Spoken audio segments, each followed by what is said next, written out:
Da-dum, da-dum, da-dum, da-dum, da-dum, da-dum, da-dum, da-dum. You know, I would have started by playing the theme, but I didn't want to get another copyright claim. Greetings, YouTube. Danny Staten here. I'm back with another comic book review. Today I'm taking a look at, you guessed it, the Pink Panther. As I promised last week, I'd get around to checking out the old Pink Panther. When I picked up this comic book, I saw that 79 at the top, and I thought this comic book was from 1979. I didn't pay no attention to that price up there. You know, that big price that says 50 cents. And then I found out this thing was from 1981, and it's a number 79, and it's put out by the Whitman Comic Book Group. And hey, I haven't had too many Whitman comic books, so I'm looking forward to checking out this one. It's kind of a flashback in time. Doo-doo-doo-doo. And I have no doubt it's what my good friend Dave Sunstorm would call the good stuff, because you know Pink Panther is classic, it's original, and we're going to open it up and just get started. Inside the front cover, we get an incredible commercial for Dr. Solar, the man of the atom. Does anybody remember Dr. Solar turning into the man of the atom? Is that the same thing as that one guy called the Atom? The Atom? The Atom? What? Our comic book starts out with a real problem. That's right. A train driver by the name of J. Fritz. That's right. J. Fritz, the train driver, is having problem with the local engines. The local engines are attacking the train. It just so happens our good man, our good friend, the Pink Panther, he works at the train depot. He's a junior conductor. He handles all the business. He decides he's going to ride out and see if he can make peace with these here engines. He tell old J. Fritz, don't you worry, Pink Panther is on the case. You know, in all the Pink Panther cartoons I ever saw, I don't remember Pink Panther doing a whole lot of talking. But in full panels, brought to you by the Daddy Damn Blog, we're going to find out Pink Panther in comic books is a blabbermouth. That's right, Pink Panther just runs off at the mouth for hours and hours and hours like Buff on a live stream. Oh, God, did I say that out loud? Well, the action picks up as it's too late for the Pink Panther to do anything but duck and cover. Arrows are flying. They're shooting right through the white flags. Pink Panther has to find somewhere to hide real quick, and guess what? He finds a little hole. And because he's a Pink Panther, he crawled down a little hole and he say hello to Chip and Dale. Wait a minute. Hey, them guys was in my comic book review last week. Or was it the week before? Ducking through the holes, the Pink Panther come up behind the evil Indian. That's right, an evil Indian. An evil Indian that looks an awful lot like Johnny Boots. That's right, an evil Indian named Johnny Boots. He's having too much fun shooting arrows at the Iron Horse. He wants to kill Iron Horse. Woo, woo, the Iron Horse coming. Pink Panther throws his plan into effect. He throws some paintbrushes dipped in paint that look like arrows to the old Indian Boots. The old Indian Boots start firing off them arrows. Them arrows that are paintbrushes. Oh, nobody gonna get hurt. Well, that's the luck of old Johnny Boots. The one time he hit anything with an arrow, it had to be a paintbrush. He should have dipped it in some red paint on the end right there. Pink Panther devised a plot, gonna try to hook little Johnny Boots up with a squaw. It's gonna try to hook Boots up with a dating app. What? Nah, Boots is having none of that. He calls Singing Wind. That's right, she blows real good. She's singing wind. Look like Johnny Boots got him a little squaw. Oh, gee whiz, Boots, what are you gonna do? Shoot at a train again with your little squaw, Boots? With your little squaw, Johnny Boots? Johnny Boots got a little squaw? Oh, come on, guys. It wouldn't be me if I didn't give old Johnny Boots a little bit of a hard time. It won't matter. I'm sure none of the 12 people that actually watch these crappy videos is going to tell him about it anyway. Hey, you could have had a flip it back in 1981 to put on your little finger and do a little puppet dance with your favorite superhero or cartoon character. Do you remember Flip It? Flip it off and let me know in the comments below. Johnny Boots gets tired of hunting trains, decided to hunt Pink Kitty, and and a safari ensues as Johnny Boots takes pop shots at the Pink Panther, who falls off a cliff trying to escape, landing on a jackass. No, that's not a jackass. That's a spotted horse named Mr. Ed that talks. And grabbing it by the wrong end, the horse goes, woohoo! Pink Panther goes, whoa-ho! And off they go, bouncing along with arrows flying everywhere. Oh, the humor. Ha ha, ha ha. Pink Panther has fun on the ride, which gives Pink Panther an idea. An idea which sabotages Johnny Boots, the Indian chief. That's right, Johnny Boots is not going to be a happy camper. As the Pink Panther, apparently you can throw down railroad tracks really quick. Pink Panther rerouted the train over the hills where it goes up and down and out of sight and makes it really hard for an Indian to hit. Hey, this is from 1991. United Artist, Johnny Boots decides to take up rain dancing. I am, because rain dancing, much better hobby. The end. Well, does that not make you want to pull your hair out and cry? Stay tuned. Hey, check it out. It's a cool dog chasing a Pink Panther in The Pink Plot. Our next story is going to involve some cool dogs. No, not that cool dog. Gee. Watch that be the only time a dog shows up in this whole comic book strip right here I'm about to do. That'd be funny, wouldn't it? And in this story, we meet Craig. That's right, Jonathan Craig Boots the Fourth. That's right, we're just going to call him Johnny Boots, number 4. Johnny Boots is a championship marathon runner. Johnny Boots has stole the show. As a dog chases the pinkity pink one around, and Craig, Johnny Boots, has an interesting nickname for the Pink Panther. He calls him the Pinky Dink. That's right. I wonder what that means in real life. As Johnny Boots crosses the finish line miles ahead of everybody else, Johnny Boots explains to him that it's his powerful super magic shoes. That's right. It's the magic shoes that gives him the speed of the gods. Everybody decides to bid on these shoes, and Bootsy says, well, of course I'm going to sell them right to everybody, and the bids go wild, $2.75, $10, $25, $50, and finally $10,000 from this goofy-looking Michael Marone guy. And Michael Marone says, I'll buy you $10,000 for them there shoes. And that's what Michael Marone does. He pays $10,000 to Johnny Boots for some old raggedy, stinking sneakers. Marone puts the sneakers under glass as his most prized magical possession. The sneakers of the greatest athlete Johnny Boots ever existed right there. But then Pink Panther find out, hey, the athletic club's got something interesting. Hey, the athletic club has the exact same pair of shoes under glass. What? That can't be. Pink Panther he go back and he tell Michael Marone, hey, you better see that, boy. And they rush, and they rush, and they rush, and they see it. They don't understand it, but yet another pair shows up for auction on that TV show that auctions stuff off. I'm not going to say its name. That's right, I don't promote the Home Shopping Network. Oh, God, I said it anyway. Hey, and then we get a commercial right in the middle of all that exciting action. What better place to throw little Lulu and bedtime down? Because everybody wants to associate bed and little Lulu, right? Because that's what you want in your mind. Oh, gee, I love the commercials in these old comic books. They kind of throw me back a set. Hey, I don't even know what this is. You could have ordered a science fiction club. What are you ordering here? Oh, my God, it's records and tapes. You could have ordered old radio shows and TV shows like The Shadow. I didn't even realize I didn't check out this commercial before I did this. I just did it on the fly, and I'm all impressed. I would have ordered that back in 1981 if I'd saw this. I would have ordered it. I did buy some of them at the music shop, though. Hey, you also get a commercial for Uncle Scrooge, and he's gold dusting it up, silver powdering it up, and fixing us up something really cool. And I wish they'd get me a big helping heap of that right now.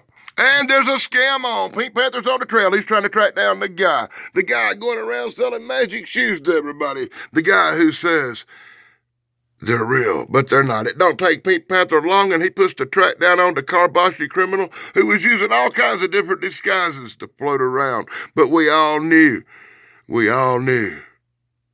it was probably Johnny Boots. Anyway, the criminal goes to jail, and Michael Marone throws a stinky old pair of shoes away. Ooh, they smell bad, and Michael Marone's out of $10,000 because, Marone's an idiot. I thought I'd throw a putty tat. I did. Anybody else love the old Sylvester and Tweety stuff? Hey, I ought to get a Sylvester and Tweety comic book and do it, because I'm doing the Pink Panther, and I didn't think I could ever sink in any lower than some of the stuff I'd done last year. But apparently I can. Hey, check out the Super Pocket Toy Value. Oh, I love that stuff. I had a bunch of the Super Pocket Toy Value stuff, like the bugs and the little plastic dinosaurs and the crappy cars. The crappy cars, which was Hot Wheels rip-offs for these little paper planes that flow twice, hit a tree, and bust into little bitty pieces right there, buddy. Yeah, before I get too deep in the hole, let me go ahead and do the shout-outs now while I'm still able. I always try to give all the cool people, all the good stuff, guys, a shout-out right in the middle of these videos, and we're pretty well close to the middle, I guess. Be sure to check out my main man, my partner in crime, Thrash, Pondo Pons. Pons. He saved every one of us. And as far as I know, we'll be returning next week with our show where we save you. And that'll be on his channel Sunday afternoon at 7 o'clock. Stay tuned for further details. Be sure to check out Dave Sunstorm and Steven Sunstorm. The good stuff guys. Right here on YouTube, as well as Pat McCormick. Be sure to check out Pat McCormick at the Golden Rage of TV, and my incredibly cool friend B. Chrissy over at Brain Benders Banters. You can see me there on panel every Saturday night saying stuff I probably shouldn't, but at least I'm more controlled in the mouth than some people are, right?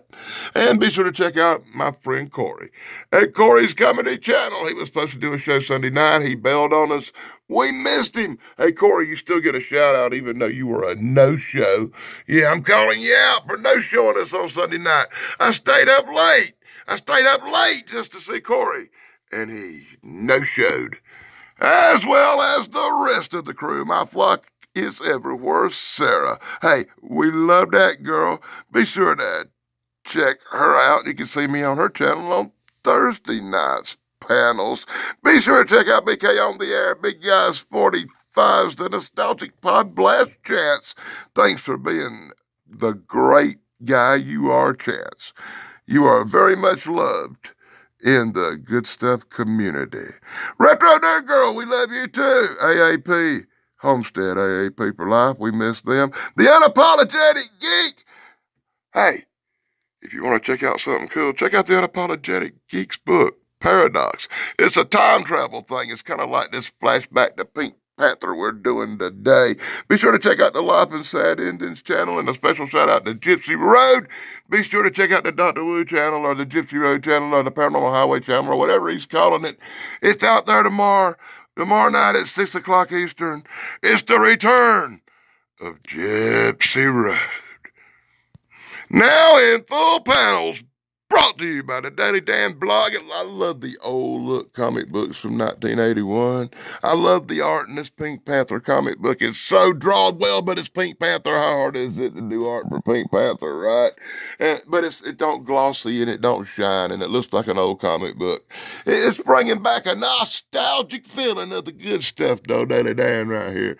I like it. It's the Pink Painter. We're going to get the story of the incredible ability of the Pink Panther to paint a picture. It's an artsy-fartsy book. There was some painting going on earlier with an Indian, remember? Well, anyway, Pink Panther paints a bone, draws a dog, crazy dog eats the bone. Pink Panther says, wow. Pink Panther paints a portrait, and the guy tells him, you do a real good portrait. You get you a degree.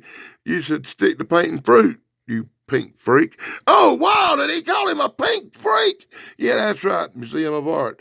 That's right. He takes some of his paintings, and Pink Panther likes to paint food. He takes some of his paintings over to the artsy fartsy professor. He shows him a picture of a bread and a milk, and instantly the professor runs off to eat. And because somebody ran off to eat, that excitement calls for a Mickey Mouse comic book. You can follow Mickey Mouse and his exciting adventures in Whitman comic books with Goofy, Tweety Bird, and all the other Disney stars. How the hell did Whitman get a contract with Disney? That's a question for Chance Bartel. Snippies! That's right, you got really cool scissors that had little cartoon characters made to them. So I bet that made cutting stuff out a lot of fun, right? So really quick, we learned that Pink Panther's magical ability to paint great food items makes everyone hungry. He sets his little paintings up for sale. Everybody walks by and sees the food. You know what happened? You know what happened when everybody sees the pictures of the food? They raid the restaurants. They got darn go crazy. Pink Panther decides, I have an idea. Ding! That's when that light bulb comes on right there in the Pink Panther's mind. And he just sells all his art to the restaurants to advertise their food. Everybody sees the signs. Everybody gets hungry. They eat. Everybody's happy. Pink Panther gets a sandwich and a bunch of money. The end. Thank God that's over. So in Full Panels, brought to you by the Daily Damn Blog, can you believe this beeping comic book actually has another story in it? I will want you pull my hair out. Or something. Boy, that'll teach the Pink Panther to go visit the zoo, won't it? Pink Panther go for a zoo visit. Pink Panther get snagged by the ass. Pink Panther get drugged by the tail. Pink Panther get locked up in a cage and told by the zookeeper. Zookeeper Johnny Boost the Fifth. Johnny Boost the Fifth in 1981, telling Pink Panther, no, there's a zoo napper out there stealing little cluckadoo gooses and other animals, and you're a rare Pink Panther. You got to stay in your cage where it's safe. Pink Panther says, no, I have a plan. Pink Panther borrow a marker from a little spastic-looking Michael Marone kid sitting outside of his cage drawing. Pink Panther draws some diamonds down his back, and suddenly he becomes the Diamondback Pink Panther, the rarest Pink Panther of them all, and criminal elements are discussing this right outside the cage. Did that dude stick his head in the cage? That dude might not be the brightest little. How does that work? I swear it looks like his head's sticking through the bars, though. It really does. I'm not tripping. They sneak around the corner and they change into the zookeeper uniforms. Oh, that's clever. That's right. Pink Panther's plan works a little too good, and he gets sprayed in the face with the sleeping gas.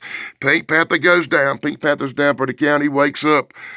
Panther napped. Oh, my God. The zoo gets a ransom note the next day, which the director tears in little pieces because he never liked the Pink Panther anyway.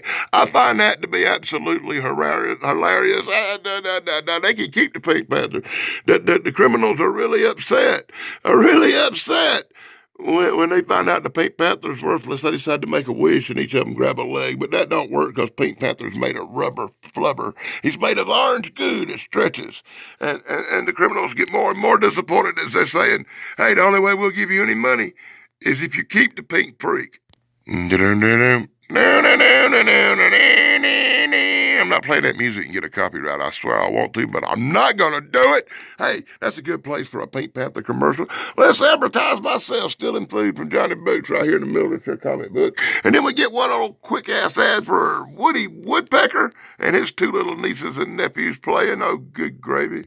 They decide they're going to keep the money to keep the Pink Panther. Ha, we'll just get rich and have a pet Pink Panther. Pink Panther ain't having none of that, and he does the hop, slide, and skip away, and goes sliding down the hill on the chair, which alerts the kidnappers who run after him. Run after him, but Pink Panther does an escape clause down through the forest as the kidnappers are hot on his trail. Right when they catch up with him, a game warden shows up and wah. You hunting that there Pink Panther? And the guys at the zoo are overjoyed as they cry tears. How you came back. You got away. You captured the kidnappers. And oh boy, you're back. I don't think the people at the zoo, the ones who run it, really like old Pink Panther too much since they were willing to pay a fortune for the kidnappers to keep him. Hey, Pink Panther put a stuffed Pink Panther in the cage to keep the fans occupied when he's not around. Ain't Pink Panther cool? The end. Thank God this is over. Wow, this might be the only cool thing in the book. You can order Apache arrowheads for 50 cents each, 3 for $1. You could have had a real piece of Native American history really cheap as the comic book company sold off the Native Americans' ancestry for 50 cents. Oh, God. And we wrap up the back cover with Daffy Duck, which would probably have been a much better comic book than the Pink Panther. And on the back, whatever in the blue hell this is supposed to be. Gee, way to go. Let's waste the back cover. And that's my look at the Pink Panther, number 79 from 1981. I hope you enjoyed it. It's really kind of blowed. I know it's the Pink Panther. What do you expect? I couldn't play the music because I don't want no more copyright claims on everything I freaking do. Hell, I'll probably get a copyright claim for showing Pink Panther's tail. Okay, ran over. Be sure to check out E. McGill's new book, Our Friend the Unapologetic Geek Paradox. It's a time travel mystery for the ages. And until next time, blog over!